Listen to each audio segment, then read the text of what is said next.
Pues perfecto, sí, yo soy Laura Pérez La Cueva, me dedico ahora mismo al mundo del derecho desde hace 15 años ya, también me dedico al mundo sanitario, también desde la misma fecha aproximadamente.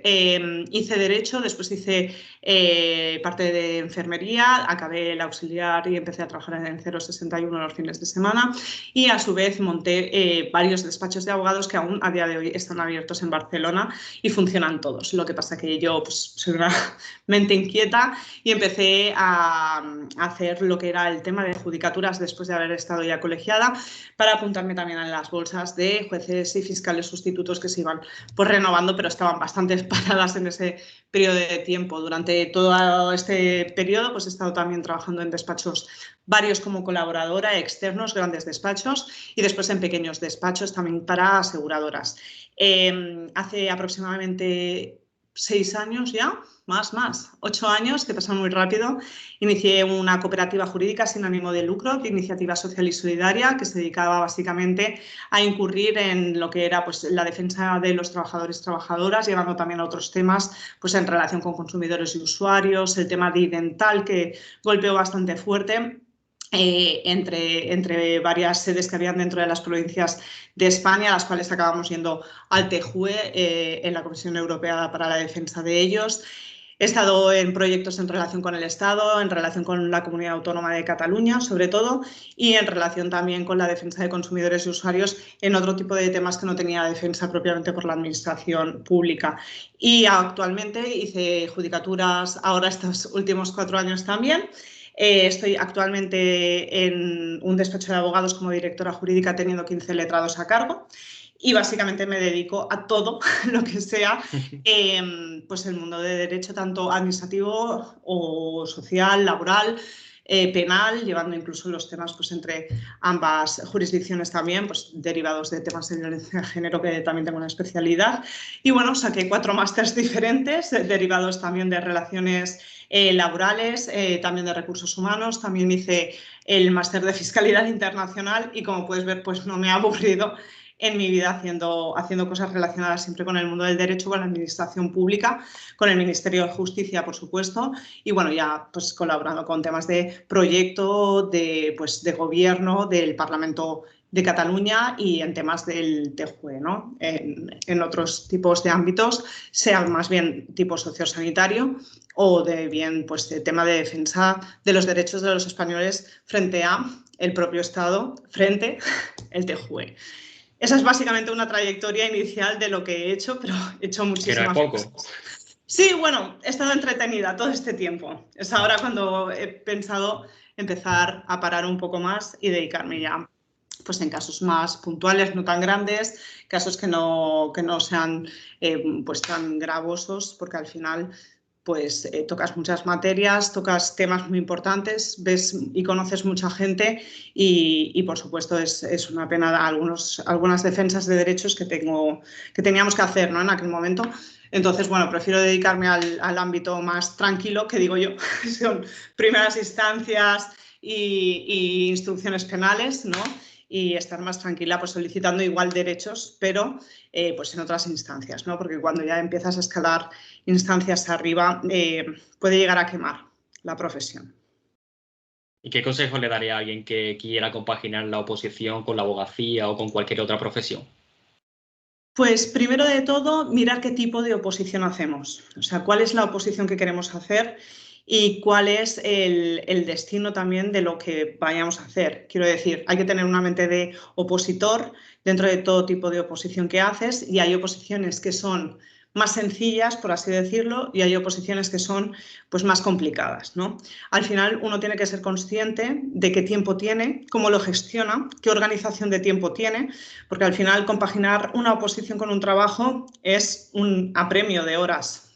Quiero decir, el día tiene unas horas determinadas y tú vas a tener que invertir esas horas de manera constante y de manera continuada, porque claro, la motivación es muy bonita, pero el esfuerzo y la constancia perduran en el tiempo. De hecho, la motivación sube y baja y la constancia es un lineal en el cual tú vas a tener que buscar un objetivo. Hay que ser consciente del contenido que tenemos en la oposición, hay que ser consciente de la distribución de ese contenido, hay que ser consciente de la gestión y organización del tiempo que tenemos para hacer eso y hay que ser consciente contra quién competimos. Al final, las oposiciones, sea para el cuerpo que sea, es una competición entre personas que se están dedicando posiblemente de manera exclusiva a ello. Yo lo digo desde mi experiencia como jueces y fiscales. Jueces y fiscales, si tú quieres hacer efectivamente una buena oposición, tienes que tener en cuenta que estás compitiendo, que no es propiamente la palabra competir, pero al final hay unas plazas determinadas, hay una presentación de gente la cual se presenta y tú tienes que ser la mejor para poder entrar o el mejor para poder llegar, ¿no?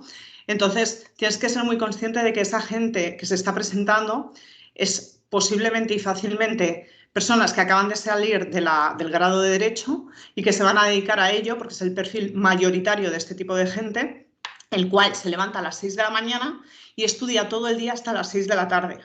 Con lo cual, ese es no es tu contrario, es tu compañero, pero que quiero decir, es el perfil de gente que va a exigir esa calidad a la hora de ir al examen, ¿no? Entonces, después existen técnicas de estudio para poder hacerlas, la mentalidad del opositor, qué tipo también de prestación estás recibiendo a la hora de hacer la oposición, porque yo, por ejemplo, tenía una beca del CEFGE, es el Centro de Estudios Jurídicos y Formación Especializada de Cataluña, la cual concedía becas pues, para estudiar en exclusiva para esa materia también. Entonces, claro, si te dedican de forma exclusiva ya no estás trabajando y si estás trabajando para acceder a lo mismo que alguien ya está haciendo con una beca, pues será mucho más fácil que acceda a una persona que está dedicando en exclusiva antes que tú. Y por tanto, no es que sea un consejo, porque yo consejos no me atrevería a darle a nadie. Lo que le funciona a uno y funciona, sígalo aplicándolo, ¿no? Pero hacer siempre lo mismo, como decía Einstein, te llevará siempre al mismo punto. Entonces, lo que le funciona a uno a lo mejor no le funciona al otro, pero si a uno le cunden las horas de estudio que al otro le cunde el doble, pues hay que hacer un planteamiento. O esa no es su oposición o algo estamos haciendo mal, ¿no? Aplique el tiempo de manera correcta. Al final, los meses nos pasan para todos, la inversión del tiempo pasa para todos y es mucho más difícil compaginar un trabajo y una oposición que hacer una exclusiva. Eso es de lógica. Pero sí que es verdad que la mentalidad del opositor es una mentalidad de no quien más apura, sino quien mejor llega al examen, porque es una guerra de desgaste que se llama, porque a medida que pasan los meses, a medida que se espera el día, a medida que se va haciendo el avance de una oposición tan larguísima con tantos temas, que estamos hablando que son 27 de constitucional, 94 de civil, 64 de penal, para ir a hacer el test de 100 preguntas, pues hombre, que lleva además 20 preguntas de procesal civil, procesal penal dentro del examen, pues hombre, es una tarea ardua, son muchos libros, muchas páginas y al final, después de esa primera prueba, viene la segunda, que es ir a cantar al Tribunal Supremo, ¿no? Con Constitucional, Civil, Penal, Procesal Civil y Procesal Penal, teniendo una hora para cantar las 5 materias, con preferencia por encima de los procesales, por encima de los ordinarios, y después volver al Supremo para cantar el resto de temas. Hombre, pues es normal que la media esté en 5 años y 8 meses, pese a haber gente que es espléndida y que, bueno, pues cabe decir que, claro, en una dedicación exclusiva, recién salidos con 23, 24 años, puedan acceder a ser las plazas más jóvenes, que son las que instan, ¿no? De 25 o 26 años, que ya son jueces y fiscales, pues habiendo estudiado 2 años de exclusividad, ¿no? Pero claro, cuando tienes un trabajo, tienes que sacar una familia hacia adelante o a lo mejor tienes hijos, pues hay que invertir muy, muy bien el tiempo. La gestión del tiempo es indispensable para ello, habiendo estudiado y comprobado cuál es, o sea, haciendo los plannings de qué es la materia que tengo, cuánto tiempo voy a tardar en cada una de ellas. Es una organización, todo en la vida lo acaba siendo. Sí, sí. Sí, pues yo como opositor, lo que comentabas de valorar la dificultad de una oposición, puedo aconsejar que sobre todo se valore el ratio opositor-plaza por el parámetro que comentabas de competir y también se valoren el tipo de exámenes. No es lo mismo un examen oral como en judicatura que un examen tipo test. Al final, Yo no quiero desmeritar a ningún tipo de examen ni a ninguna oposición, pero obviamente una oposición a judicatura que tiene 320 y pico temas, tiene 2 exámenes orales en el Supremo de 5 temas cada examen, y que compites contra 4.000 y pico de personas, no es lo mismo que una oposición que solo tenga un tipo de test, que igualmente es difícil, no quiero desmeritar tampoco a este tipo de posiciones, pero en contraposición es más asequible.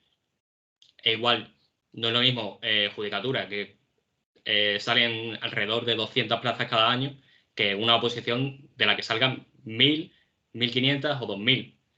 También depende claramente del número de personas que se presenten. No es lo mismo una oposición como las de educación, que igual salen miles de plazas, pero se presentan también miles de personas, que una oposición que salgan miles de plazas y sobren plazas, porque hayan más plazas que opositores. Entonces, yo aconsejo valorar todos estos parámetros al momento de empezar una oposición. Correcto, sí, sí. Además, o sea, claro, yo tengo la preferencia de la vocación por encima de, ¿no? Al final tenemos que mirar el tipo de personas. Está demostrado que en España, por ejemplo, el 75% de población estaría feliz con tener una plaza dentro del sector público, mientras en Estados Unidos, por ejemplo, ese porcentaje tan altísimo que hay en picado, ¿no? Por cuanto ahí hay una inversión, pues esto de emprendeduría y otro tipo de pensamiento en base a ello. El problema es que es una realidad, no es ningún problema, de hecho, siempre ha sido así. El sistema es que las plazas del sector público son plazas fijas, es una plaza que tú una vez sacas de titular, es una plaza que puedes tener toda la vida. Es una inversión de tiempo que tú haces para que finalmente después estés en un puesto que te guste o que se supone, si estás previamente bien informado, cuál va a ser el tipo de trabajo que vas a desarrollar, porque te puedo asegurar que en judicaturas, o sea, tanto en jueces y fiscales, dentro de lo que es la oposición, una cosa es la oposición, que no tiene nada que ver con la práctica que se produce después. Quiero decir, el conocimiento de toda la ley, el conocimiento de todas las normativas, el conocimiento de la Constitución, de la ley de enjuiciamiento civil, de la ley de enjuiciamiento criminal, el Código Civil, quiero decir, todo el aprendizaje normativo es aquel que viene establecido en los propios códigos. Y que después, una vez tú has cantado en un periodo de tiempo de 12 minutos en los cuales no te puedes ni pasar ni quedarte corto y llegar al periodo de tiempo en los cuales vas cronometrando a medida que vas cantando, no tiene nada que ver con la práctica después del ejercicio de ser un juez y un fiscal, ¿no? Que es más allá que todo esto, que para eso está la escuela judicial, ¿no? Y para eso, una vez se pasa a la oposición, se trasladan a la escuela y de la escuela. Pero imagínate que tú has estado opositando 6 años aprendiendo todo esto, llegas a la escuela y dices, esto no es lo mío. Qué horror, ¿no? O cuánta gente ahora, recientemente una compañera, pues eso, me ha dicho si podía, venir a trabajar conmigo. Acaba de aprobar el tipo test, pero es que ya no puede más porque mentalmente dice que le está yendo la vida y que ya no quiere seguir. Y es una pena que lo deje ahora después de tantos años de oposición habiendo conseguido, pero para mí le doy la vuelta y le digo, se va por la puerta grande, porque lo ha hecho, lo ha intentado, ha aprobado.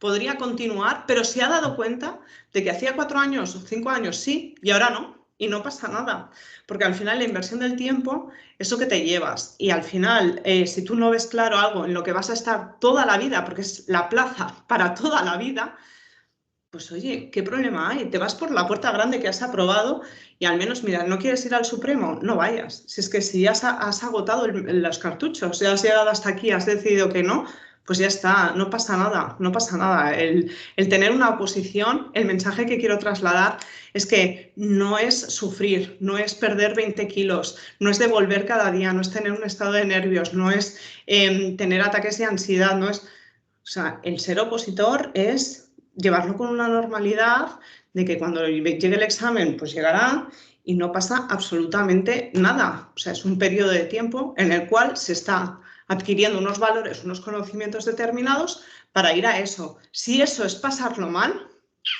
ahí no es. Seguro, ¿eh? O eso, hacemos un reset de la gestión de cómo estamos llevando esta oposición. Pero en ningún caso es perder la vida hoy, porque el examen saldrá en 8 meses, 9 meses, pero hoy es cuando tienes que vivir Si hoy no eres capaz de gestionar la oposición y de gestionar el estudio, las horas de estudio y la inversión del conocimiento, por supuesto que hay días que estudias y es como si no hubieras hecho nada y otros días en 3 horas dices, me ha entrado todo que no se me va a olvidar en la vida. Pues muy bien, pero de ahí a no comer, a no beber, a no, o sea, no puede ser, porque el cuerpo tiene un aguante físico-mental y en el momento que eso explota, explota hoy. No llegará a los 8 meses. Entonces, tenemos que plantearnos qué estamos haciendo, porque de verdad que no vale la pena nada perder, ni la salud física ni mental, y menos una oposición. Yo creo que hay mucha toxicidad en el mundo de las oposiciones, en redes sociales. Mucha gente comenta que hay que estudiar pues 12, 13, 14 horas, levantarte a las 5 de la mañana y muchas veces a la gente este tipo de mensajes le causa una ansiedad grandísima. Es decir, esa gente deja de dormir lo suficiente, deja de comer, deja de hacer deporte y precisamente en una oposición lo que se aconseja es dormir entre 7 y 9 horas, dormir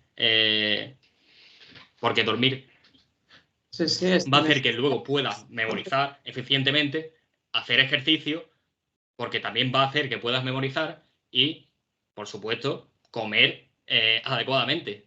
Correcto, sí, es que los ciclos, o sea, los círculos circonianos y nuestro estilo de vida, nosotros podemos modificar. Yo tuve que modificar mi estilo de vida. Yo soy una persona pues que soy muy sociable, sale mucho, trabajo muchísimas horas de lunes a domingo sin parar, sin descanso, tal, y de repente parar todo para centrarme en estar sentada en una mesa sin salir y tal, eso ya es un cambio que se tiene que hacer de manera progresiva, no lo puedes aplicar de la noche a la mañana. También es verdad que es mucho más fácil cuando uno se conoce a sí mismo y sabe que le va bien y sabe que no le va bien, pero en el momento que tú empiezas a forzar máquina, porque te están diciendo, no, yo me levanto a las 6 y estoy hasta las 8 de la tarde y después, y claro, tú, exacto, te genera no ansiedad, sino que te genera que te estás quedando corto y empiezas a llevar un ritmo de vida, el cual no es el tuyo. Es fácil que el cuerpo pete porque sus ciclos están intentando esforzarse para poder cambiar. Se puede hacer, porque está demostrado que el cuerpo puede cambiar a medida que tú le vas incluyendo hábitos y pensamientos diferentes para hacer ese cambio. Pero claro, cuando eso empieza a ser insalubre, tu cuerpo te va a avisar y te va a decir, por aquí no vayas, porque esto no es lo mío. Entonces, claro, hay un parón hacia atrás. Entonces, entre que intentas arrancar y te estás tirando hacia atrás y vuelves a arrancar, estás perdiendo no más tiempo, pero estás haciendo inevitable o sea, lo que es inevitable, ¿no? Que es que no vas a llegar. Entonces, hay que frenarlo un poco, hay que mirar qué metas son las tuyas, porque ahí sí que no hay comparación con el resto de... Esas son las tuyas y lo que a ti te va bien. Y entonces tú tienes que marcarte, pues como toda la vida, a corto plazo, medio plazo y largo plazo. Y si vas a llegar a eso, es un largo plazo. Porque una oposición de esta índole, de otras no lo sé, porque tampoco puedo compararlas. Yo lo que he hecho han sido judicaturas siempre. Pero de esta índole, tú tienes que tomártelo con una gestión de progresión que va a ser una guerra de guerrillas de estas de desgaste a largo plazo, porque no te sale una convocatoria cada 3 meses, te sale una convocatoria anual o no, depende de los años, ¿vale? Y siempre vas a tener meses vista para preparártela. Pero ojo, ¿cuántos temas tienes en meses vista? Muchísimos, con lo cual tienes que acortar. ¿Que tú ves que no vas a llegar? Pues esto no es lo tuyo, porque al final... Pues es así y no pasa nada. Y no pasa nada. Si estás en el primer año, no, porque obviamente vas a ir a probar el tipo test la primera vez, porque ya vas con las preguntas de... Y ahí sí que acotas esos temas, ¿no? El contenido va a ser más reducido. Pero claro, en un segundo, en un tercer año que tú ya quieras o tengas predisposición para acceder a la carrera judicial, tienes que ir a piñón, que dicen en mi barrio, o sea, a muerte con eso. Y claro, es mucho más complicado cuando tenemos pues, intromisiones, inputs, no estamos en nuestro mejor momento, situaciones. O sea, yo he visto gente, pues, ¿qué te digo? Pues de fallecer su madre y tener que continuar con la oposición por la mentalidad del opositor, ¿no? De tengo que seguir. Hombre, hay un duelo que pasar, quiero decir, hay cosas en la vida que son primordiales. O sea, no sé, que te salga un cáncer mientras estás opositando, te puede pasar y hay que ser conscientes en el momento en el que estamos, ¿no? Bueno, las fases del duelo, hay que pasarlas sí o sí. Entonces, que es por algo de bien mayor que a ti te funciona esto, hazlo. Que te funciona lo otro, es lo que te digo. Mientras las cosas funcionen, hazlas. Que no empiecen a funcionar, tenemos un problema. Cambia actitud, cambia gestión, cambia organización, cambia mentalidad. Pero claro, opositar no es tarea fácil. Yo creo que es fundamental entender que la oposición es una carrera de fondo, como has dicho, y no un sprint. Es decir, tenemos que tener un estilo de vida que podamos llevar de aquí a 4 o 5 años. No podemos dormir 5 horas y estudiar 12 si no lo vamos a poder hacer durante 5 años. Y si vamos a perder la salud física y mental en ello. Es que no llegarás, así no llegarás. Estamos en un tipo de sociedad que todo lo queremos ya, ya, ya, y nos genera mucha ansiedad el hecho de saber esperar las cosas, ¿no? Y algo bueno que tienen que tener y que tienen muchos estudiantes es el hecho de tener un aprendizaje constante en una materia que no va a venir todo de ahora. Pero si te fijas, cada vez que nos dan un libro miramos siempre las páginas del final y dices, ¿por qué? ¿Sabes? Pero bueno, es naturaleza humana. Y queremos correr todo ya, ya, ya, pero asumir una serie de materias para un cierto tiempo que se sostengan requiere de algo más más allá de las técnicas que puedan haber de estudio, que las hay de muchos colores y que te puedes aprenderlas y ya está, ¿sabes? En numeraciones, en párrafos, en palabras, utilizar técnicas siempre habrán. Pero claro, el mantenimiento en la memoria. Dicen que el saber no ocupa lugar, yo discrepo completamente. Sí que ocupa, sí. Sí, yo personalmente utilizo técnicas de estudio, pero igualmente hay que entender también que las técnicas de estudio no es magia. Es decir, vas a tener que repetir, vas a tener que echarle muchas horas aunque utilices técnicas de estudio. Ahora bien, es más eficiente estudiar 6 horas con técnicas de estudio que estudiar 8 sin técnica de estudio y sin ninguna planificación. No, sin organización ni planificación no vas a ir a ningún lado. Nunca, en nada. Pero quiero decir, en una oposición doy fe que no. Doy fe que no. No va a servir absolutamente de nada. Si tú no aplicas bien las técnicas, no sirven de nada. Nunca. Nunca. Pues si quieres, ahora cambiamos de tema para hablar de la abogacía. Muy bien. Ejercicio precioso. Y profesión liberal que se ha mantenido. La profesión, me decían el otro día un compañero, la más vieja del mundo, ¿no? Bueno, la abogacía ya sabes que se puede ejercer por cuenta propia, por cuenta ajena a día de hoy y siempre ha sido así, pues desde que tengo uso de razón yo, porque tampoco soy tan mayor, ¿no? Pero bueno, la profesión de la abogacía, como te decía, se puede ejercer por cuenta propia, por cuenta ajena y en base a la misma es también una vocación. Quiero decir, cuando a una persona le nace de dentro el poder defender los intereses y la defensa de los derechos que tiene el resto de gente, conociendo siempre también los suyos propios, es algo que sale de manera innata. Yo siempre lo he dicho que ser abogado no es un trabajo, sino es una forma de vida. De hecho, bueno, pues yo a lo largo de mi vida me he dedicado básicamente a estudiar, como bien has visto, y a trabajar, por supuesto, ¿no? Y lo he puesto siempre como preferencia y como antecedente siempre a todo. A lo mejor es un error también, pero es que a mí me enseñaron desde pequeña que ser abogado era una forma de ser, estar y parecer, ¿no? Que en inglés es la misma palabra, pero en español, que es una lengua muy rica, son cosas muy diferentes, ¿no? Entonces, como bien te digo, es una forma de vida, es una forma que se aplica a la vida y de hecho yo a lo mejor cometo el error de no incluirme más tiempo personal o privado, ¿no? En el área de vida, pues en la esfera íntima, porque siempre va muy arraigado. De hecho, los fines de semana y demás, pues incluso atiendo y bueno, sigo trabajando porque es algo que me fascina, es algo que me parece espectacular y por más que pasen los años y por más que veo pleitos, ¿no? Que siempre te dicen, es que es como lo mismo, es como lo mismo. No acabas de ser siempre lo mismo. Además, el derecho comparado sí que tiene pues estas cositas de aplicar por analogía y demás, pero aquí nosotros siempre nos ceñimos a los casos concretos, ¿no? Yo he tenido mucha suerte en mi vida en el sentido de poder escoger y elegir siempre lo que he querido hacer. He trabajado en despachos grandes porque me ha apetecido y no porque haya tenido necesidad. Y cabe decir también que yo una vez finalicé la carrera, incluso antes ya de haber finalizado la carrera y la colegiación, porque nosotros hacíamos ya el posgrado de práctica jurídica para incluirnos en el turno de oficio, yo ya empecé a montar despachos, porque yo tenía muy claro que quería ejercer sí o sí. Yo no tenía nadie que me diera la mano, porque por desgracia pues, mi padre fue toda la vida mecánico tornero y pues en el mundo de la abogacía no estuve incluida, ¿no? Por así decirlo, hasta que tuve la suerte de empezar a tener mis grandes mentores, ¿no? Que muchos a día de hoy pues, son magistrados, algunos son jueces o jueces que han sido separados del cargo y son grandes abogados sobre todo en el ámbito europeo, en la Unión Europea, ¿no?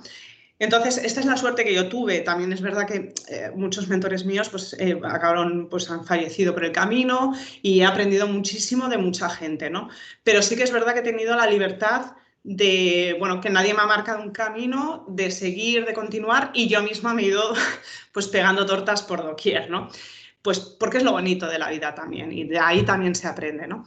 Entonces, dentro de lo que es la abogacía en sí, nosotros siempre hemos ejercido por cuenta particular en los despachos que he ido montando y demás en todos los ámbitos, todos son multidisciplinares.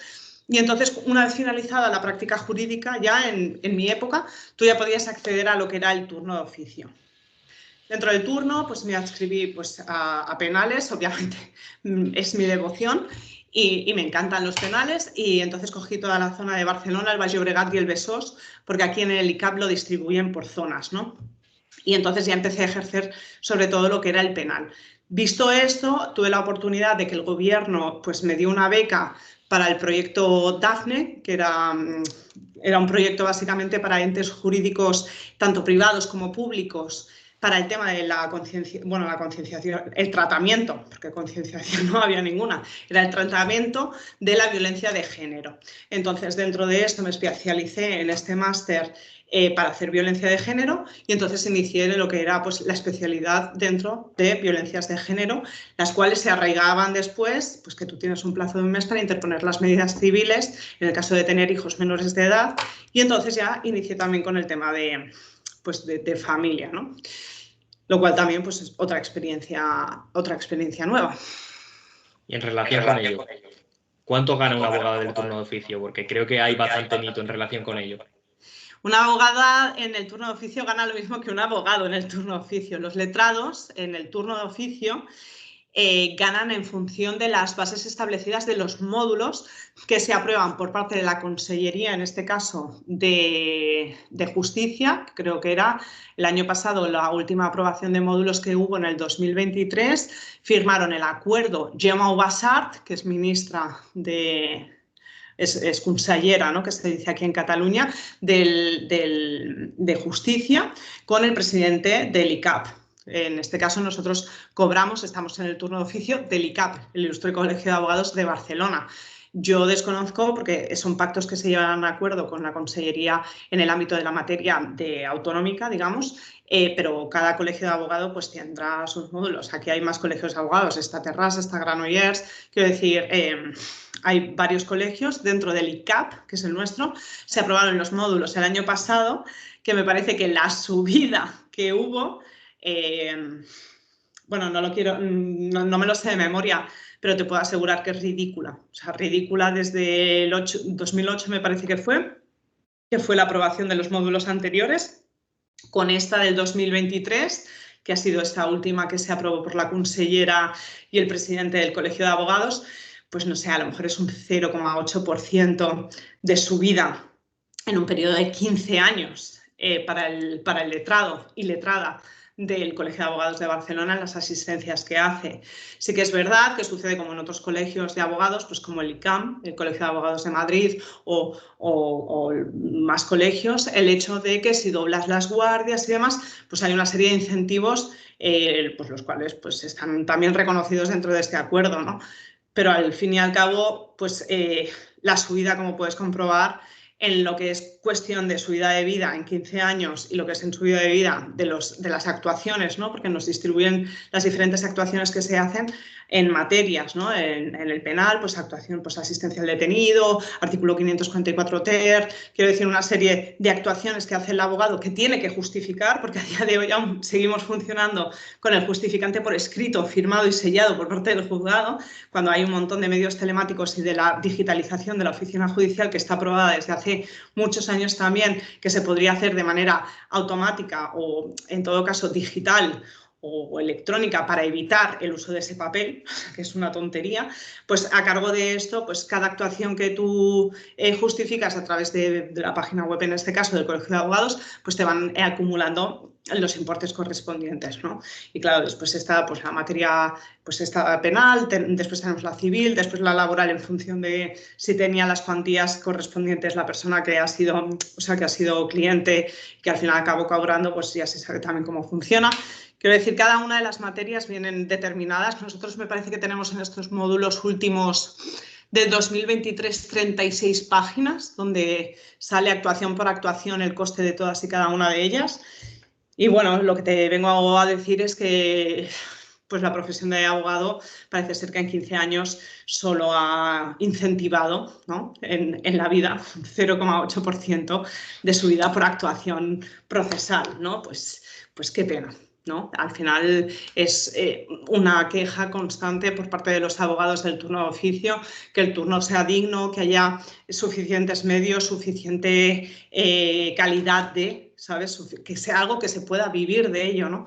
A día de hoy, por desgracia, pues yo reconozco que nadie vive solo del turno de oficio, y si vive solo del turno de oficio es porque compagina con otro trabajo, quiero decir, porque es catedrático o profesor de universidad o sea, quiero decir, tiene otro trabajo seguro en el cual complementa con este oficio y, vale, solo se dedica en la abogacía al oficio, pero porque lo une con otro puesto de trabajo que pueda tener. Vivir solo del turno no es vivir.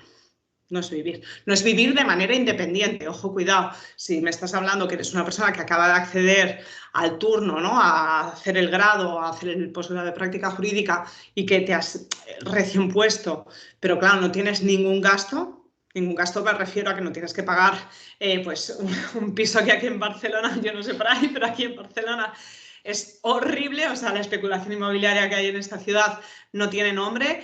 Si quieres comer, si tienes que pagar gastos y demás, no se puede vivir solo con el turno, no se puede. Ya no te cuento si tienes hijos y demás, ¿no? Pero, bueno, si no tienes ningún gasto, podrías llegar a vivir del turno. Claro, como podrías llegar a vivir, pues de quien te quiera mantener, pero solo con el turno y tener que vivir una vida sostenible, quiero decir, económicamente independiente, es inviable. Al menos en esta ciudad, con estos pagos de abonos de módulos de actuaciones y con lo que hay de puertas para fuera de casa, seguro. Sí, la especulación inmobiliaria yo creo que afecta a toda España, pero especialmente a Barcelona. Y Madrid. Mucho más. Sí, en Barcelona no tiene nombre. Quiero decir, es inviable que un salario de dos personas, quiero decir, una pareja que quiera buscar un piso, ya requieren más de un salario de uno de ellos para pagar el piso. Mientras han subido los salarios en este periodo de tiempo, a lo mejor de 10 años, en un 4,7%, me parece, creo recordar de memoria, estamos hablando que la vivienda ha subido un 40%. O sea, es completamente incomprensible poder llegar a equiparar o a encontrar algo. Es más, yo conozco muchas parejas que van a vivir habitaciones porque es imposible pagar un piso. Inviable, inviable. ¿Y cuál dirías que es el caso del turno de oficio que te ha impactado más? Pues mira, yo tuve en turno de oficio un tipo, un señor, que había matado a bocajarro con 9 tiros de pistola al padre del hijo de su mujer. Esto quiere decir que este señor, según su cultura y religión, estaba casado con una señora, la cual cuando llegan a España, porque son de otro país, son de Pakistán, ¿vale? Esta señora le deja a este señor porque quiere tener descendencia y este señor parece ser que no podía tener. Sea como fuera el motivo que fuera, esta señora está en su derecho en España de dejar a este señor, porque por suerte, sangre, sudor y lágrimas en este país ha costado años que únicamente la causa de divorcio, separación o nulidad sea el simple hecho de no querer estar con alguien.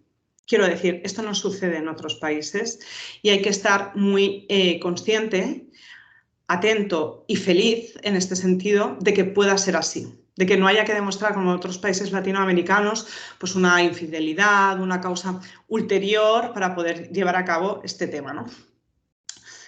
Sea cual fuere la cuestión por el cual le dejó, esta chica se juntó con otra persona y tuvieron un bebé, felizmente. Y este señor, pues en aras, o sea, mi cliente quiero decir, en aras de pues una venganza, porque esto es una pura vendetta que en su país está bien reconocida, pues bueno, pues este señor hizo toda una planificación en relación con el asesinato a sangre fría de este hombre y bueno, pues le fue un día a su tienda que regentaba un 24 horas y lo asesinó a sangre fría y desapareció durante muchos años. Entonces este señor lo localizan en México y a mí me dan traslado por guardia de que tengo un juicio jurado de una persecución que habían estado haciendo a través de Interpol y otras Policía Internacional para la detención de este hombre y lo traen a España. Y cuando lo traen, pues viene por el aeropuerto del Prat y tal. Y entonces quedo con él, me explica la historia y era un juicio jurado.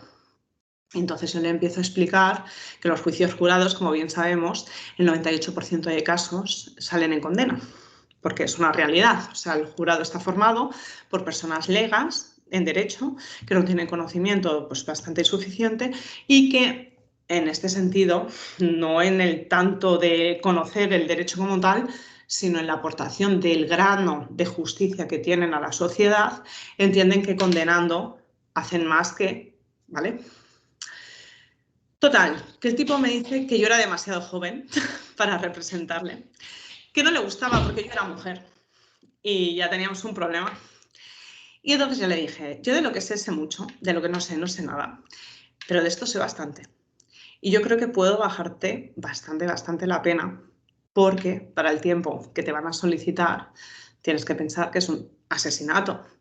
Además, con alevosía, quiero decir, planificado, con una serie de mensajes donde había informado ya a la familia la planificación del asesinato, diciendo que iba a solicitar esta venganza y tal. Y la verdad es que me impactó este tema y por eso estoy explicando todo esto, porque justo cuando había llegado a un buen pacto con Fiscalía y nos iba a ir bastante bien el tema para todo lo mal que pintaba, porque al final las pruebas fácticas del lugar de los hechos era que había una burilla de cigarro, una cerilla, una colilla. Una colilla, gracias. Perdona, que hablo mucho en catalán y pienso en catalán y traduzco en castellano. Pues había una colilla tirada en el suelo, no había intentado aparentar que fuera un robo porque el chico le encontraban 1.000 euros en el bolsillo y entonces ya se veía que era un crimen pasional, ¿no?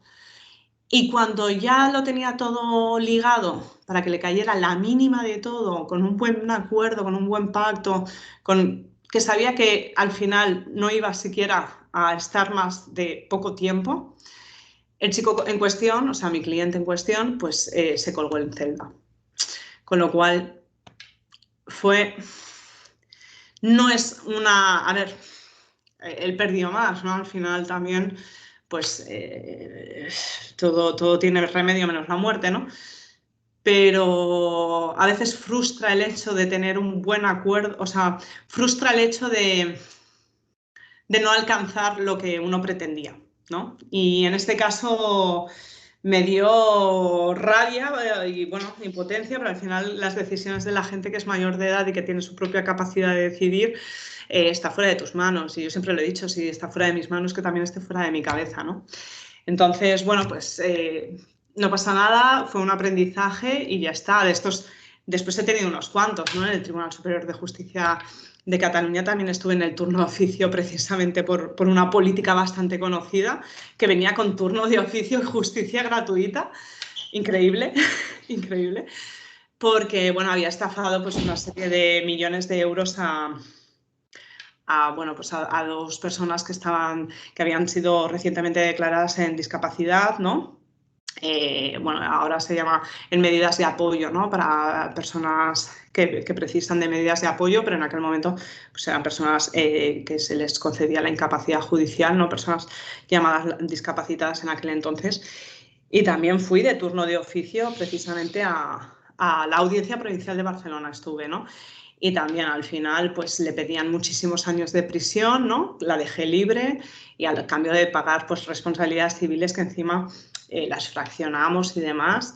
Quiero decir, hay cosas que sales que dices, esto ha sido un éxito, ¿no? Y no te lo esperas. Y hay otras veces que vas ahí muy subida, dices, hoy me los como y tal, ¿no? Y te comen a ti, y la vida es así. Hay veces que ganas, hay veces que pierdes, ¿no? Hay veces que no te das cuenta de alguna formalidad. Y en el momento, ¿no? Cuando estás allí, de repente te dice el fiscal, pues cambio de conclusiones, ¿no? Y antes donde aplicaba el artículo X, pues ahora aplico el Y. Y dices, hombre, pues si aplica este, señor, esto está prescrito. Y no se lo esperan, ¿sabes? Y claro, los magistrados lo miran, sobre todo en la audiencia provincial en Barcelona, ¿no? Y dicen, ah, pues sí, la letrada tiene razón. Pues mira, un caso ganado que no esperabas hacer ese día, ¿no? Pues perfecto, ¿no? Hay veces que va como va, pero así de cosas impactantes, hombre, eso me impactó bastante, pese a que yo trabajo en el servicio de emergencias médicas y ya toco muerte prácticamente cada noche, ¿no? Así por desgracia es y te haces un poco de hierro, ¿no? Pero claro, el desgaste, el trabajo, la inversión de horas, darle la vuelta, porque el penal es precioso por eso, porque puedes darle la vuelta, rebuscar, encontrar medidas de pues eso, atenuantes, eximentes, incluso formalidades no llevadas a cabo por las cuales también te puedes coger, plazos, diligencias, ¿no? Muy cualificadas, bueno, dilaciones en el procedimiento muy cualificadas, bueno, de todo un poco, ¿no? De todo. Entonces, claro, todo lo que puedas ver, lo que puedas apreciar es una inversión de tiempo, pero al menos es una inversión de tiempo que lleva esa consecuencia, ese buen sabor de boca, ¿no? Y claro, a veces no disfrutarlo, bueno, pues puede pasar, no pasa nada, ¿no? Al final has aprendido en ese sentido y lo importante de aprender las cosas es intentar no repetirlas, ¿no? En los errores que cometes, ¿no? Y por eso la señora esta del otro día decía, yo pongo velas, pues poner velas, ¿no? Y ya está, y no pasa nada. A seguir aprendiendo. Al final el penal sí que lleva una ola, o sea, va aparejada a una responsabilidad mayor por el hecho de que muchas veces estamos hablando de la privación de libertad de una persona, ¿no? De la privación del movimiento y al fin y al cabo, pues bueno, las penas privativas de libertad comportan eso, ¿no?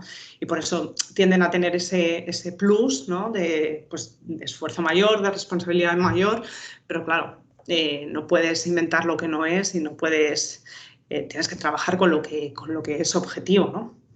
Y subjetivo, muchas veces también, claro. Y fuera de lo que es el turno de oficio y dentro del sector privado, ¿dirías que hay una dirías que hay una brecha salarial de género en la abogacía? Bueno, obviamente hablando del sector público, inviable, ¿no? Dicha brecha, porque al final hablamos de puestos, plazas y el cobro es el mismo, ¿no? Dentro del sector privado sí que es verdad que grandes despachos y sobre todo grandes directoras de despacho, ¿no? Hablan de esta brecha salarial dentro de grandes despachos. A mi entender, por ejemplo, la brecha salarial, y así la define también la Unión Europea, ¿no? En esa diferencia del bruto entre el que se lleva un hombre y una mujer, yo personalmente no lo he vivido.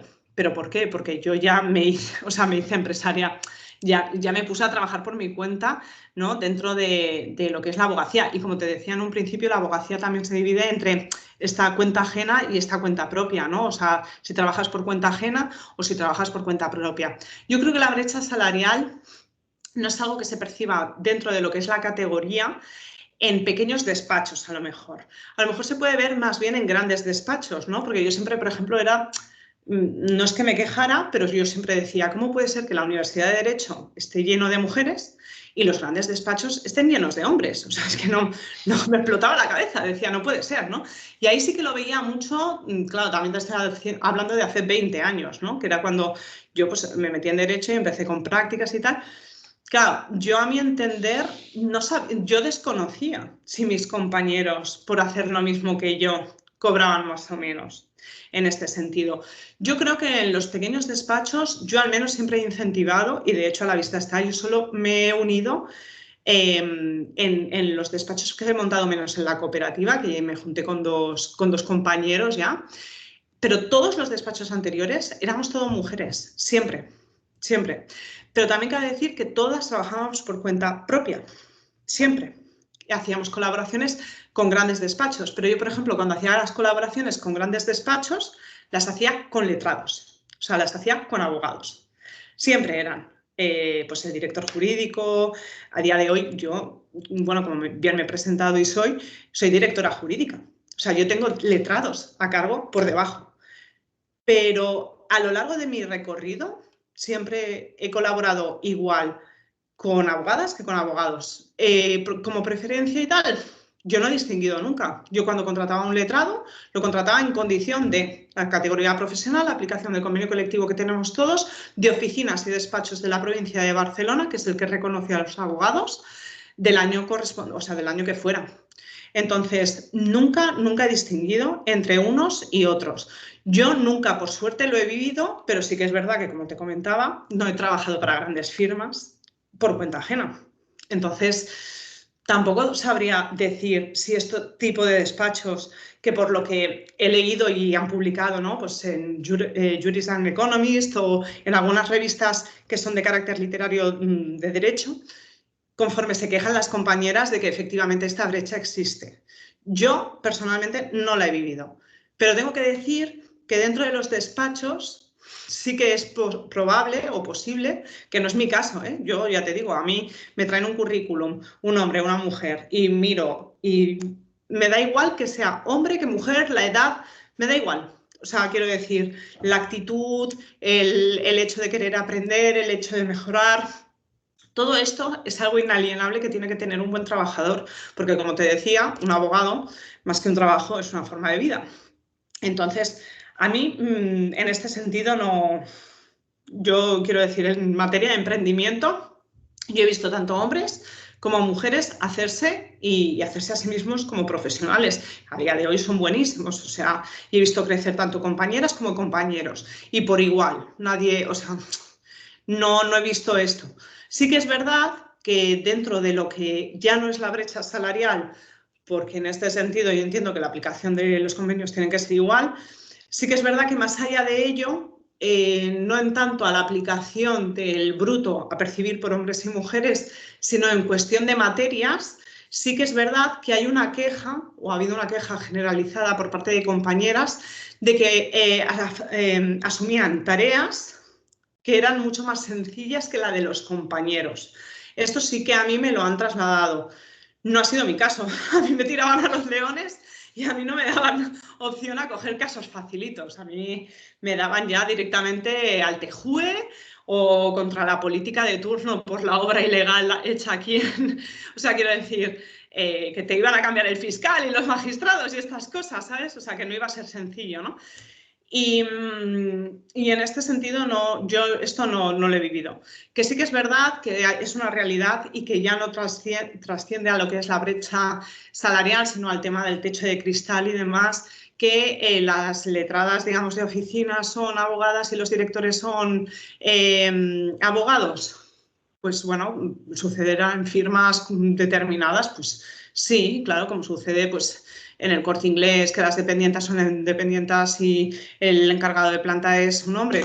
Puede pasar, pero yo creo que a día de hoy esto ya se ha estado apaleando durante muchos años que puntualmente pueda darse, sí que es verdad, pero es algo que yo personalmente no voy a corroborar porque en ningún caso conmigo ha sido así. Quiero decir, a mí me han tratado como letrado, me han dado las tareas a hacer, me han encomendado lo que tenía que hacer, yo he trabajado de la mejor forma posible y yo he percibido, creo entender, lo mismo que mis compañeros, sin tener ningún diferencial en ello.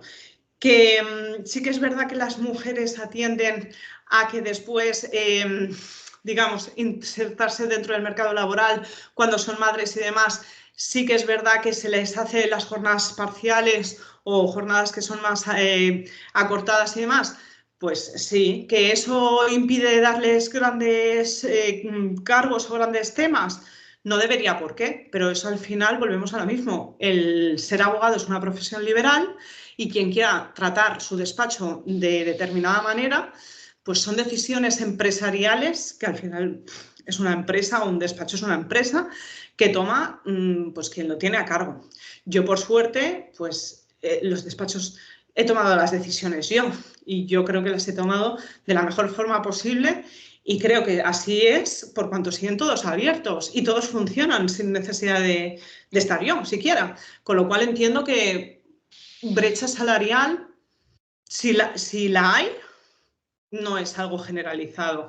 Que sí que es verdad que la Unión Europea establece que las mujeres, o sea, de hecho está estudiado, ¿no?, que las mujeres perciben un 12,7%, creo recordar de memoria, menos la hora que los hombres. Bueno, vale, pero ¿en qué tipo de trabajos? Porque es lo que te digo, a día de hoy yo creo que sería algo más a dividir por funciones que por percepciones salariales entre compañeros y compañeras cuando se está aplicando un convenio. Que existan unos pluses determinados, es muy rebuscado, yo no lo he visto, de hecho es algo que se podría demandar, o sea, no sé, no es algo que yo esté de acuerdo a día de hoy. Que haya existido, pues, por supuestísimo que sí, no me cabe la menor duda, pero que a día de hoy yo esto no lo aplico con mis trabajadores, mis propios trabajadores. No, tú pregunta a cualquier letrada que tengo a cargo, cobra lo mismo que el compañero, ni más ni menos, igual, igual. Cambiando un poco de tema, tú, aparte de abogada, eres madre. ¿Cómo dirías que es reconciliable la abogacía y la maternidad? Bueno, tengo que decir que yo aún no soy madre, voy a ser madre dentro de poco, ¿vale? De un niño y una niña.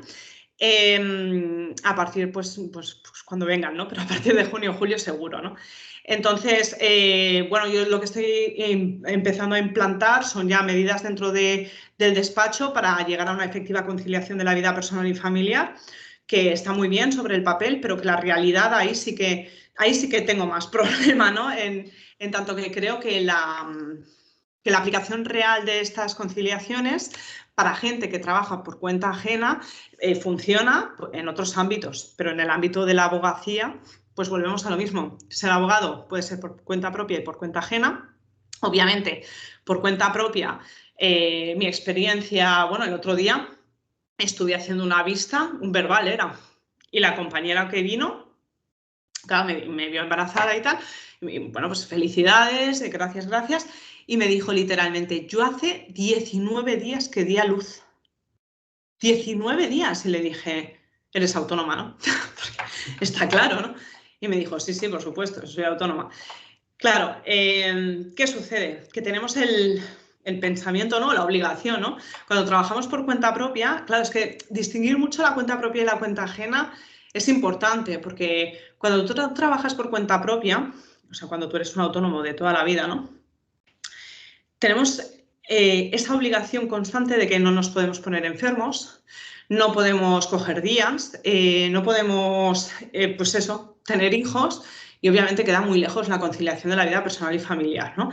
Toda la gente que yo conozco de manera autónoma, ya sean abogados o procuradores, más bien abogadas y procuradoras, han tenido que conciliar la vida personal y familiar pagando, iba a decir comprando, ¿no? Y es erróneo, pagando a una tercera persona, o sea, pagando a una señora que se quedara en su casa con sus hijos para poder ir a las vistas, o pagando a un compañero, ya sea procurador o ya sea abogado, para poderle hacer las vistas correspondientes, con lo cual hay un gasto, una despesa. Un gasto. Un gasto el cual tú tienes que hacer y que tú tienes que invertir para tú poderte quedar en tu casa para que haya una sustitución para ello. ¿Por qué? Pues muy fácil, porque se ha visto y así ha quedado constancia, porque además han habido varias noticias en relación con esto y hemos leído varios titulares en los cuales abogada de turno, abogada X, ¿no? En Galicia, sin ir más lejos, el último que tuvimos. Ah, no, el último fue el de Alicante, pero en Galicia tela también. Llama, o sea, abogada envía un escrito y dice, debemos de suspender la vista porque di a luz hace 10 días y no puedo ir a hacer la vista. Contestación del juez. Hace 10 días, son muchos días ya, usted ya puede estar presente en la vista. No se suspende la vista, ¿vale?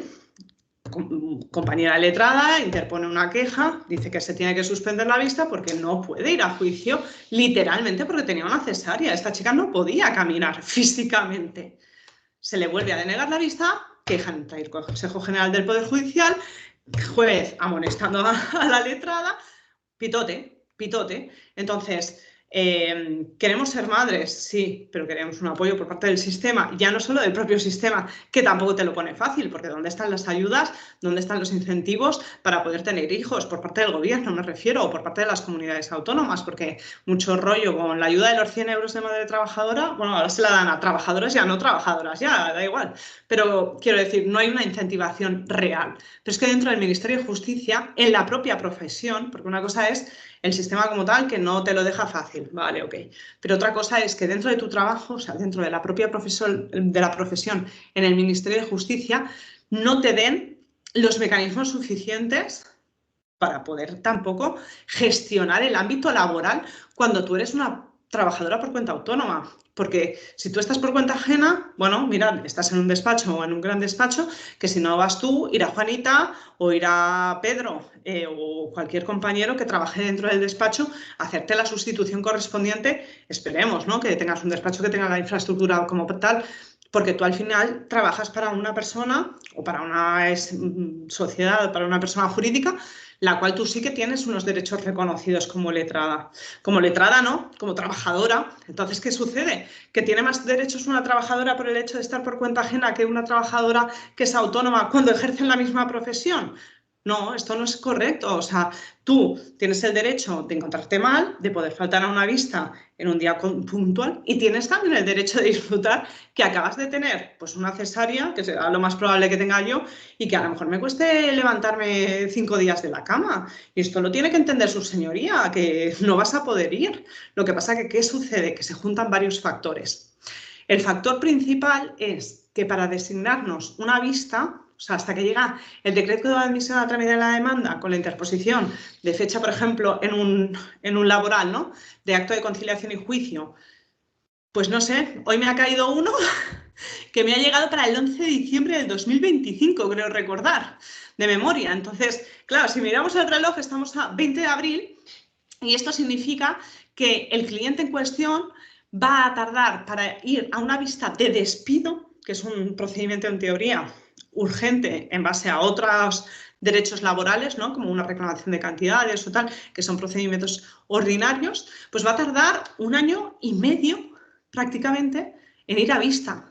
Entonces, ¿qué sucede? Que si yo he esperado 1 año y 8 meses para tener las vistas que yo voy a tener, pues estando de baja, yo soy la primera que no le interesa suspender el juicio, porque se lo voy a tener que decir a mi cliente y mi cliente, indudablemente, me va a hacer responsable de esa dilatación, de la dilación seguro, pero aparte de la interposición desde demanda hasta fecha de juicio, que no depende del letrado, depende de la Administración de Justicia, de su agenda y de sus calendarios, que es su programación, no la de un letrado, también te la imputan a ti como letrado.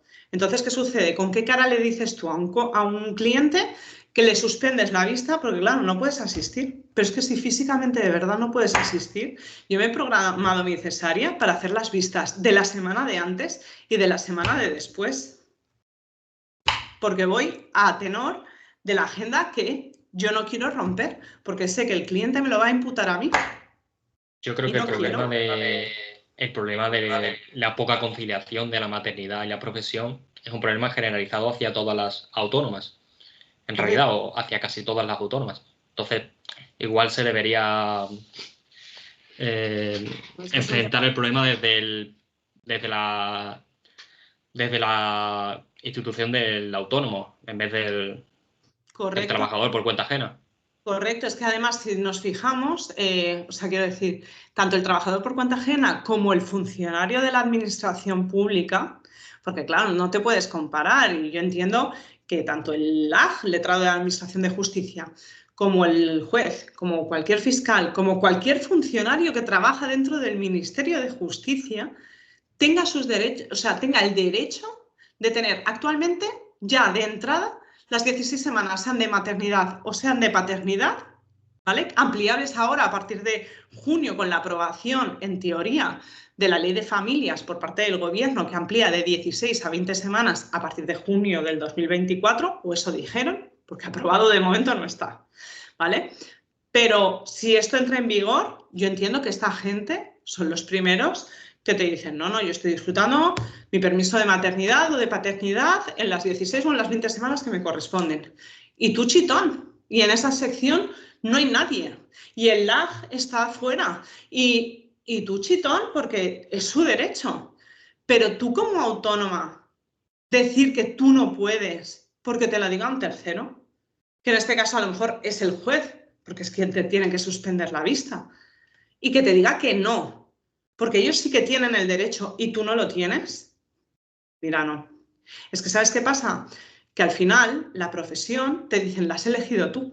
Y dices, sí, yo he elegido la profesión, pues que también elijo ser madre, que a lo mejor tiene algo que ver también el hecho de que si tú tienes esos derechos, ¿por qué yo me quedo con tan pocos?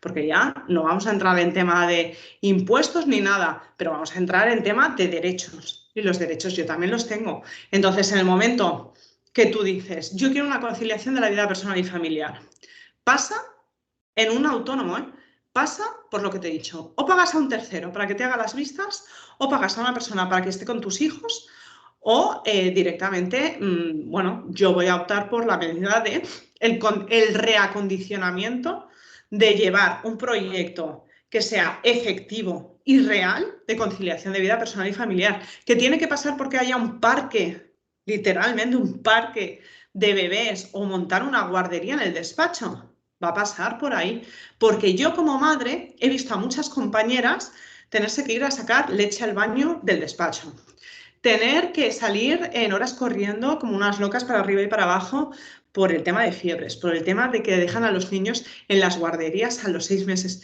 Y yo, personalmente, tengo unos valores que son muy estables y que, por suerte, todos los letrados que tengo a cargo y todo mi entorno de despacho conoce, yo no voy a dejar, o sea, yo no tengo hijos para dejárselos a alguien, para yo tener que ir a trabajar para pagar a ese alguien por estar con mis hijos. Es que me niego en rotundidad. Entonces, lo que hay que hacer son medidas que sean, obviamente, severas, ¿no? Porque severas no son. Un despacho puede funcionar igual con un letrado de más o de menos. Lo que no te puede funcionar un despacho es sin el director jurídico.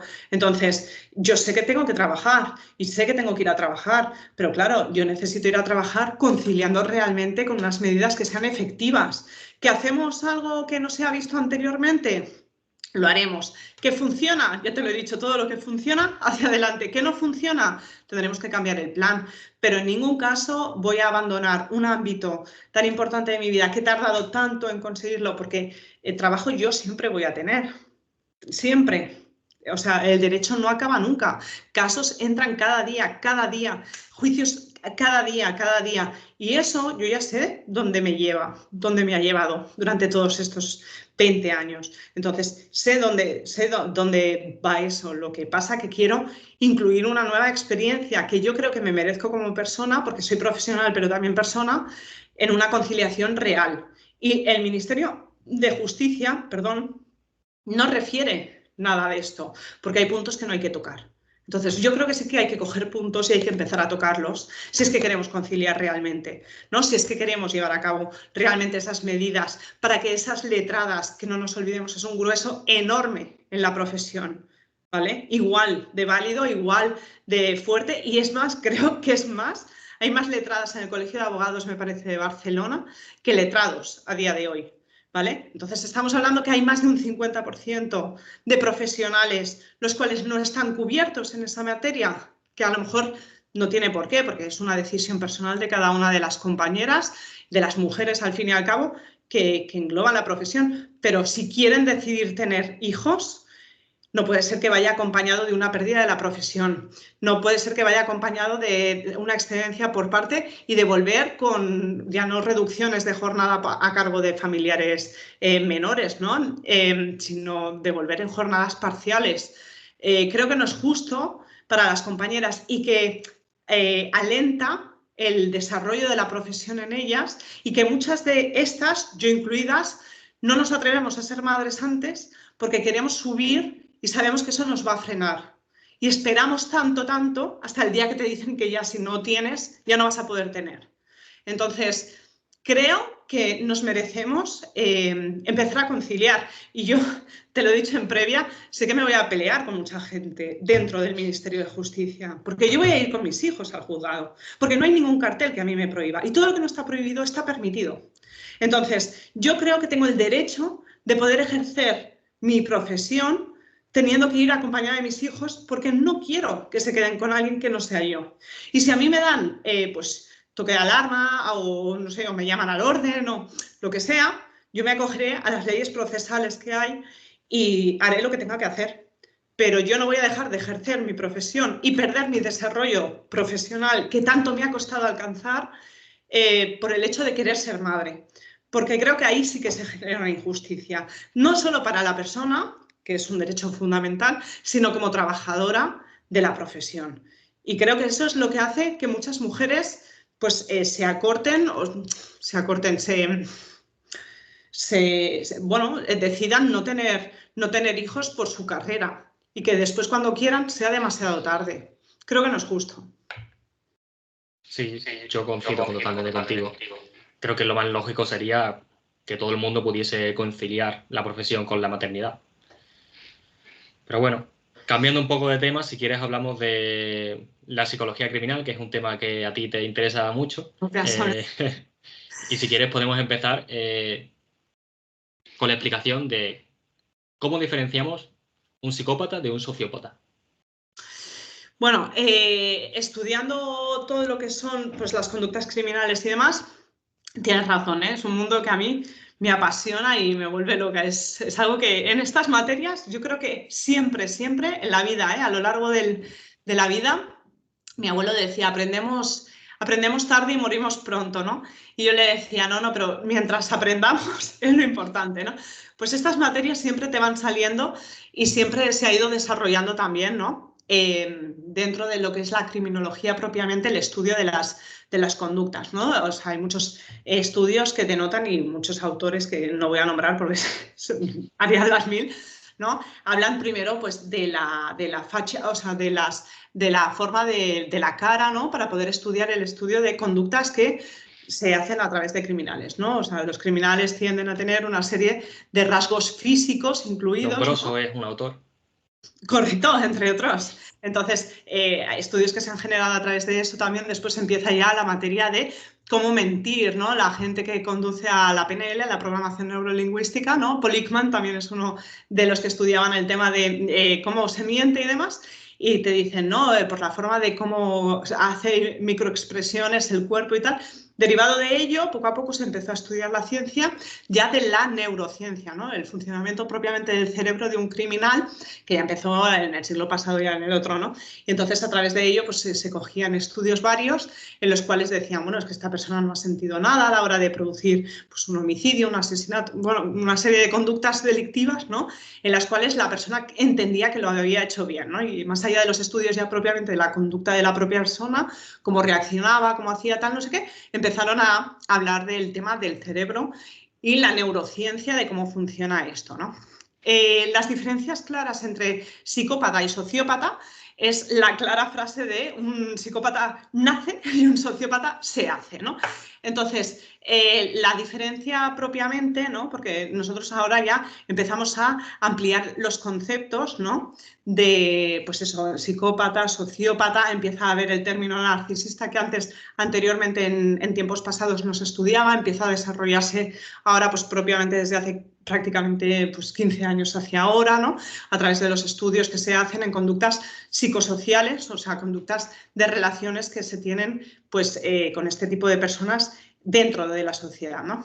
El psicópata propiamente es una persona que nace, pues para mi entender, con una disfunción, yo le llamo disfunción porque es una falta de, ¿no? Es una disfunción de amígdala paritaria, que es esta que entiende sobre la empatía, ¿no? Es bueno, pues la amígdala está propiamente en la cabeza y entonces es la que tiende a que si tú te caes al suelo, pues yo te pregunte pues si estás bien, porque me pongo en la tesitura, ¿no? de entender que te has podido hacer daño o lo que sea. Estas personas carecen totalmente de esto, carecen totalmente de sentir más allá de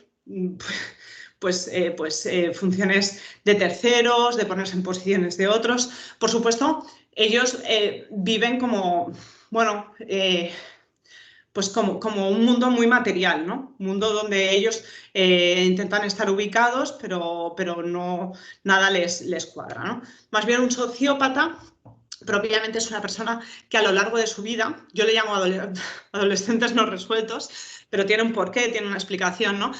A lo largo de su vida ha sufrido una serie de factores externos, ¿no? Los cuales le han generado pues que esa función que sí que tenían, o sea, ese término de cerebro que sí que les funcionaba bien, a lo largo de la vida, en determinadas experiencias, situaciones o tratamientos, ¿no? Porque al final nuestra vida va asociada también a la educación que hemos tenido y que engloba un periodo de tiempo en los cuales en la fase de crecimiento pues absorbemos todo, por eso se dice los niños son esponjas, por supuesto, es que los niños sienten en un periodo de tiempo en el cual se desarrolla sobre todo su cerebro, ¿no? Pues diferentes tipos de estilos, por ejemplo, de apego, ¿no? O de estilos que te lleven, de estilos de apego siempre a funciones de poder vivir situaciones en las cuales, para dar una respuesta a esa situación que tú has vivido, y no sé, si quieres te pongo ejemplos, pero a ver, yo sé, si tienes 8 años y el novio de mamá pues te viola cada noche, pues es probable que tengas una disfunción, ¿no? Bueno, pues en normalizar conductas que no son normales, que después a lo largo de la vida te comportarán que pues sea muy factible que tú pues te asocies al consumo de drogas o a intentar ocultar eso, ¿no? Pero inconscientemente a paliar ese daño, porque no deja de ser un dolor, ¿no? En el cual, pues, bueno, a lo largo de la fase de crecimiento, entre los 13, que empieza la aparición de la sana crítica, ¿no? Que se dice que es cuando una persona ya empieza a desarrollar su propia autoestima, autocrítica, en fin, una serie de factores que le hacen ser adulto. Yo les llamo adolescentes no resueltos porque cuando hay una base en la cual ha habido pues, una disfunción en situaciones puntuales o una disonancia cognitiva, bueno, porque aquí entran varios temas, ¿no? Una indefensión aprendida, una serie de factores en los cuales tú has tenido situaciones que te han afectado y que no has sabido resolver porque bien o no tenías los medios necesarios en ese momento, no sabías cómo hacerlo o no había un apoyo, ¿no? Sobre todo cuando hay pues eso, estilos de apego familiares pues que son evitativos o que son poco salubres, que no son propiamente ni afectivos ni estables, sino que son más bien disfuncionales. Pues ¿qué sucede? Que esa persona viene a tender pues, a normalizar conductas que no son normales, ¿no? A no distinguir, ¿no? En esa disonancia cognitiva la realidad de propiamente el valor que tenía que haber dado y no se desarrollan, y por eso yo les llamo adolescentes no resueltos, porque no llegan a desarrollar el resultado o la fase de aceptación final de un duelo que se tenía que haber tratado, que no se ha tratado en tiempo y por tanto generan a tener conductas que son pues ya no solo autodestructivas, sino que tienden a culpabilizar, ¿no? Porque ¿cuántos adolescentes hay enfadados con el mundo? Muchísimos, pero ¿cuántos hay de 50 años enfadados con el mundo? Pues muchísimos. Pues esos son los no resueltos, ¿no? A culpabilizar al exterior o al resto de personas de lo que a ellos les pasa. En vez de ser dueños de sus propias riendas de su vida, lo que hacen es tender a generar un perjuicio, un daño, para poder, digamos, pues salir hacia adelante, ¿no? Entonces, ¿qué sucede? Que los psicópatas propiamente actúan sin ningún tipo de sensación de nada, o sea, no distinguen el bien del mal, no saben lo que, o sea, quiero decir, tienen una facilidad para hacer, deshacer, romper sin ningún tipo de conciencia ni nada, mientras que los sociópatas sí que tienden a revestirse, ¿no?, de esa falta de autenticidad, de esa falta, quiero decir, a un psicópata le da igual decir que ha matado a 20 perros, porque no lo ve como nada que sea nada fuera de lo normal, mientras un sociópata se reviste para hacer una integración dentro de la sociedad, de decir que es amante de los perros, ¿no? Pues mientras a lo mejor los apedrea, ¿no? Porque al final es como una historia que te narra o que te cuenta para poderse integrar dentro de lo que sería lo normal, mientras que parte de una base que sabe que eso no va a llegar nunca, ¿no? Entonces, ambos tienen coincidencias de tendencias conductuales, pues a lo mejor te encuentras con el típico psicópata que tiene los aires de grandeza, que te decía, pues eso, de manifestar abiertamente y que le encanta, pues esto, matar perros o robar a gente, ¿no?, que lo ve como algo positivo, o robar a Hacienda, son los típicos de, pues yo no he pagado nada y encima me he ahorrado porque lo he facturado todo en negro. Pues ese es el típico que dices, se lo cree que lo está haciendo bien, mientras el otro que te da charlas morales, ¿no?, de no, es que yo ayudo a los indigentes, tal, no sé qué, y seguramente por las noches pues alguien le pide algo y le pega una patada, ¿no? Entonces, tienen algunos factores que son parecidos, mientras que unos se puedan comparar con gente que, pues eso, falta de autenticidad, gente que intenta saber estar, son gente muy educada, gente que sabes que podrán estar en el lugar, pero después se frustran, o a lo mejor son las típicas personas que en común también comparten hablar mal de otra gente o tener envidia de otra gente, o te dicen que la gente les ha dicho de ti. Quiero decir, comparten estos sesgos que son muy característicos, ¿no?, en la autodestrucción, y que se les ve venir de lejos porque además son, quiero decir, con cada palabra pagan, ¿no? Y además con cada tono de palabra pues suelen pagar. Entonces, se habla mucho de los psicópatas integrados, que son aquellas personas que viven en la sociedad y que ostentan normalmente altos cargos. Pues ¿por qué? Porque para estar dentro de un sistema como el que estamos, desde luego hay que sentir bien poco, ¿no?, a la hora de hacer determinadas funciones en determinados ámbitos. Y entonces, bueno, pues estos viven integrados bastante, pues, en lo que es la sociedad, y se caracterizan por eso, ¿no?, pues por la falta de empatía, por la falta de autoconocimiento que tienen de sí mismos, por la necesidad de aprobación de externos. Después están los psicópatas, que son más tipo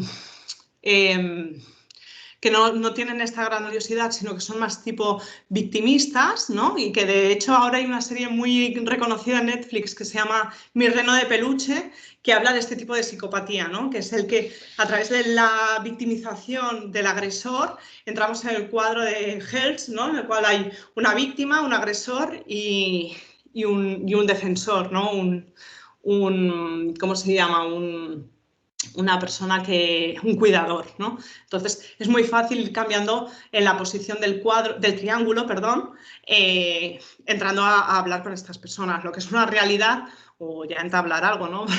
Si es hablar está bien, pero como entres más al fondo estás perdido, ¿no?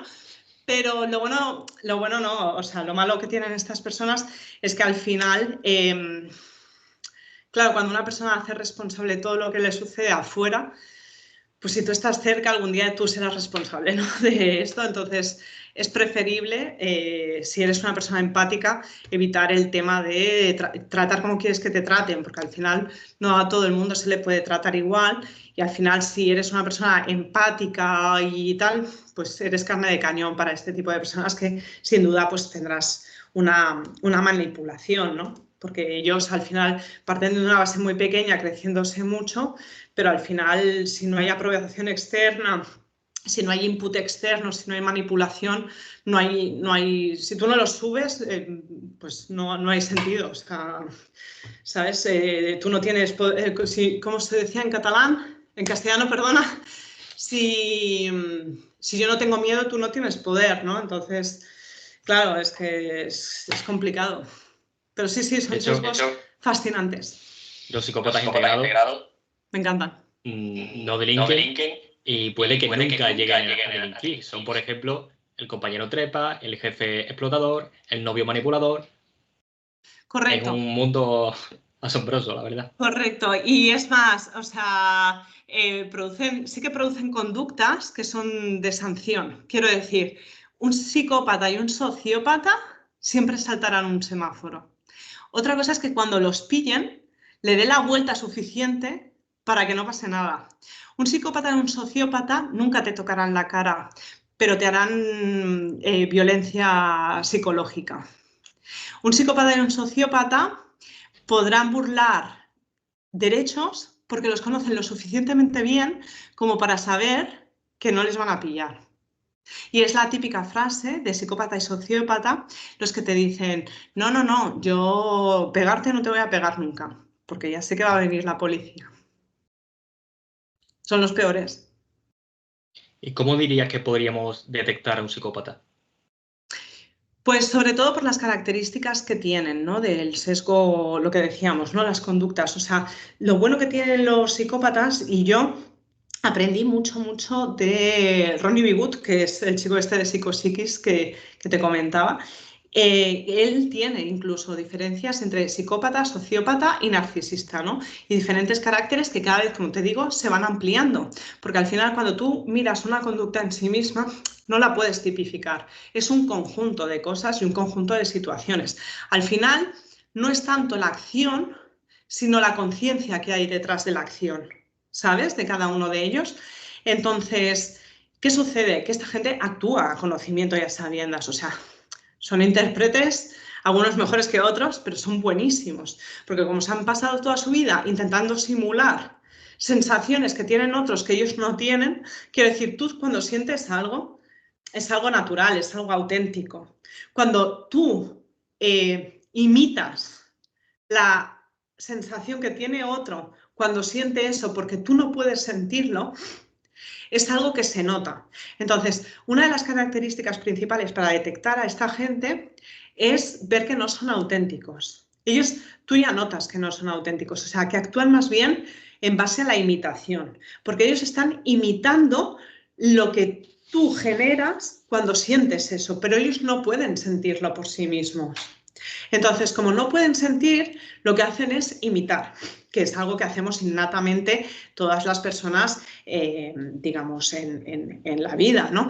Y además que ellos generan una aplicación, o sea, ellos generan una capacidad de algunas cosas, como es la imitación, pues a través de los microgestos que decíamos que estudió Polykman, ¿no? Cuando un hijo se te muere en el Congo o se te muere en la Antártida, el gesto del dolor cuando un padre ha sido informado de que ha fallecido su hijo es el mismo para unos que para otros, aunque no se conozcan, ¿vale? Y aunque no tengan la misma cultura y no tengan nada que ver.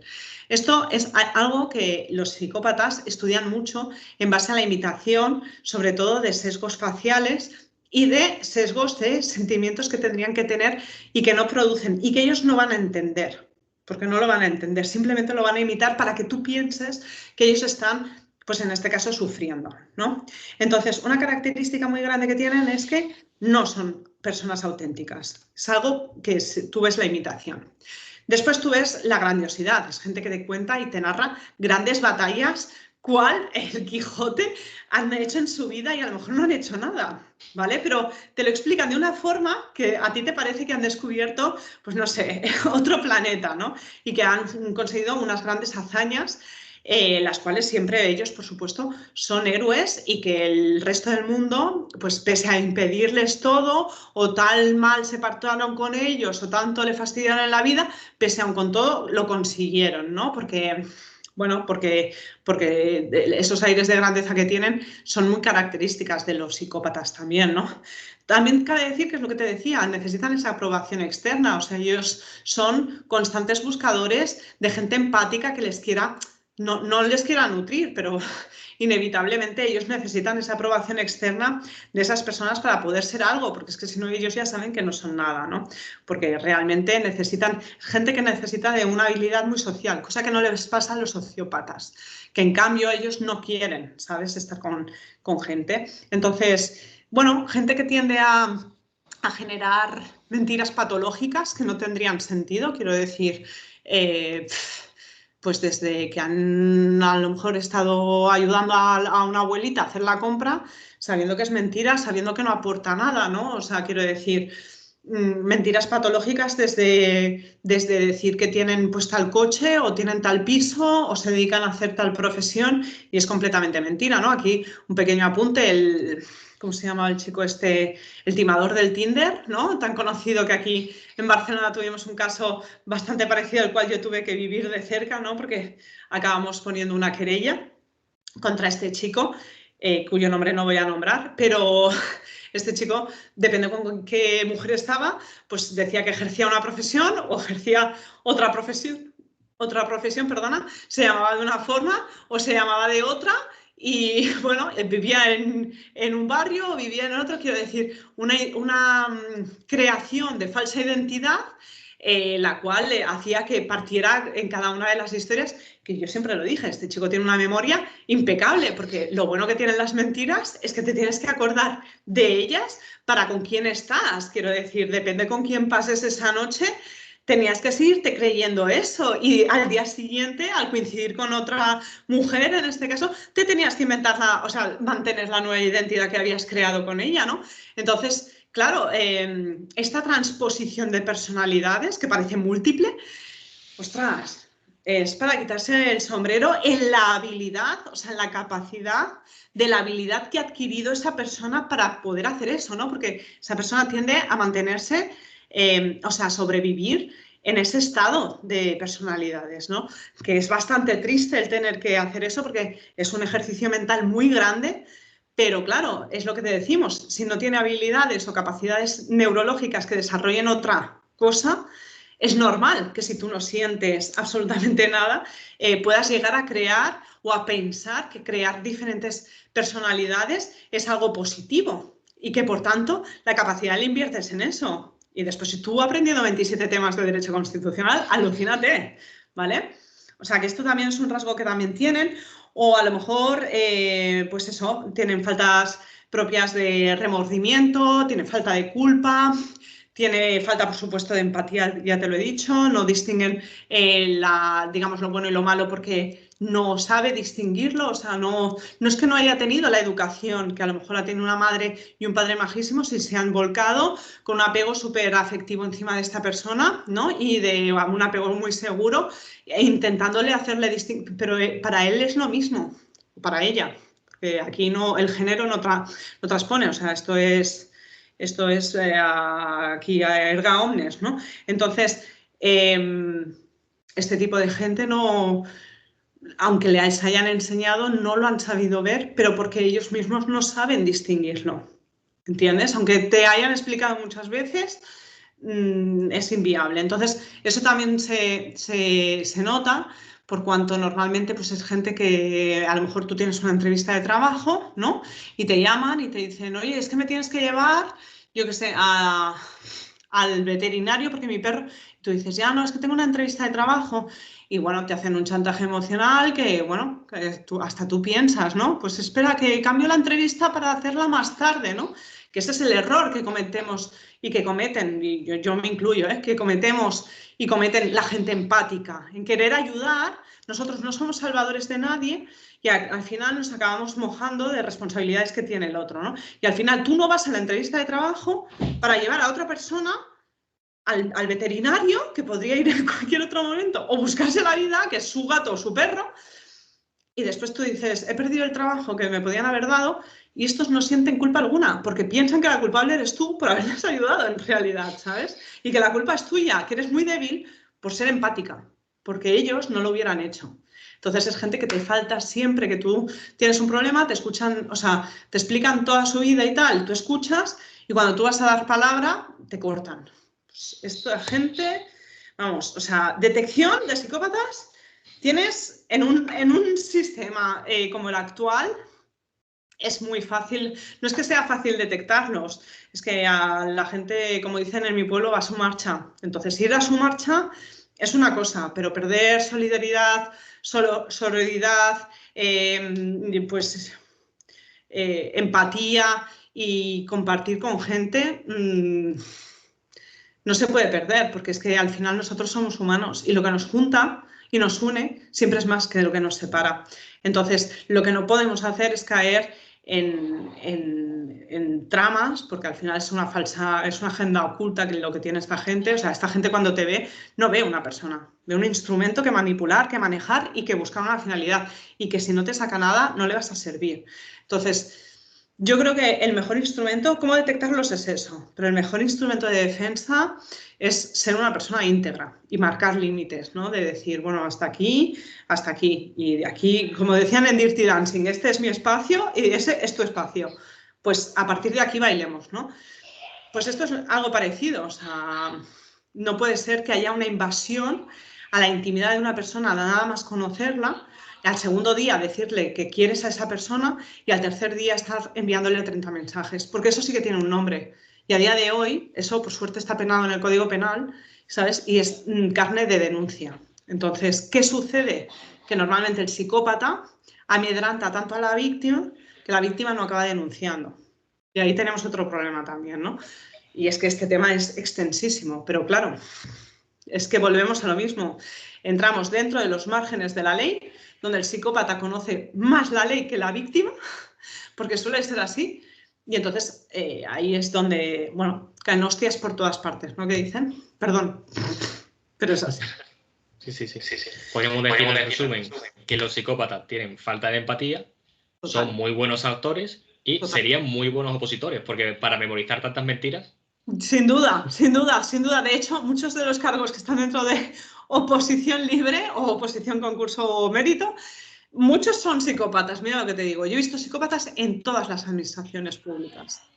Y bueno, dentro de fuera hay cargos de grandes empresas, por supuesto, ¿no? Porque si no, a ver, ¿qué conciencia va a haber ahí? De hecho, dicen que hay muchos médicos que no son médicos porque quieran salvar a alguien, sino porque quieren ser el mejor cirujano del hospital. Hay igual jueces que no quieren tampoco ayudar a la gente, sino que quieren ser los mejores jueces del tribunal, y así en todos los oficios. Correcto. Y además van acogidos, o sea, tú piensas que van acogidos al poder, ¿no? Al poder de lo que fuere. Quiero decir, una persona que es psicópata propiamente en sí, grandiosa, porque claro, después hay diferentes tipos de psicópatas, pero el grandioso precisamente es aquella persona que quiere tener el reconocimiento del medio y el poder del medio, ¿no? Qué mejor forma de poder demostrar su grandiosidad haciendo que los demás acaten lo que él está diciendo, ¿no? Por eso te digo, es que hay mucho, en el Consejo de Ministros hay psicópatas, en altos cargos hay psicópatas, en Ministerio de Justicia, por supuesto. Es que quiero decir, ¿por qué? Porque primero, porque es un cerebro propio que para estudiar es genial. No el de todos, pero casi todos, ¿sí? Y segundo, porque precisamente tienen esa catalogación, esa consideración, esa base dentro del sistema, del reconocimiento del sistema social, político, económico, quiero decir. Pero es así, es un reconocimiento que hay. Entonces, por supuesto, gente para la cual te va a aplicar pues la ley o te va a aplicar el diagnóstico, te va a perfecto, pero más allá como personas, ojito, porque el trato después, claro, el tú a tú es muy duro. Entonces, claro, a mí siempre me enseñaron que una mala persona no podía ser un buen profesional, pero yo discrepo en esta frase, ¿sabes? Yo también. Me alegro. Pues si quieres, Laura, si quieres añadir algo para finalizar la entrevista, puedes hacerlo ahora. Si no, pues finalizamos y lo dejamos aquí. Bueno, no, ya sabes que yo podría pasar horas hablando de todo un poco y de todo lo que es el mundo del derecho, la criminología y demás. Pero bueno, ya poco a poco pues sobre la marcha surgirán cosas seguro, porque nos deparan unos tiempos que son para hablar y la verdad es que, bueno, justificar la realidad y la verdad a veces es un acto de rebeldía, ¿no? Así que, bueno, será por temas. Ya cuando los propongas aquí estaremos. Ya haremos una segunda parte en el futuro y una Bueno, tercera si hace falta y las que hagan falta, vaya. un placer hablar contigo siempre. Igualmente.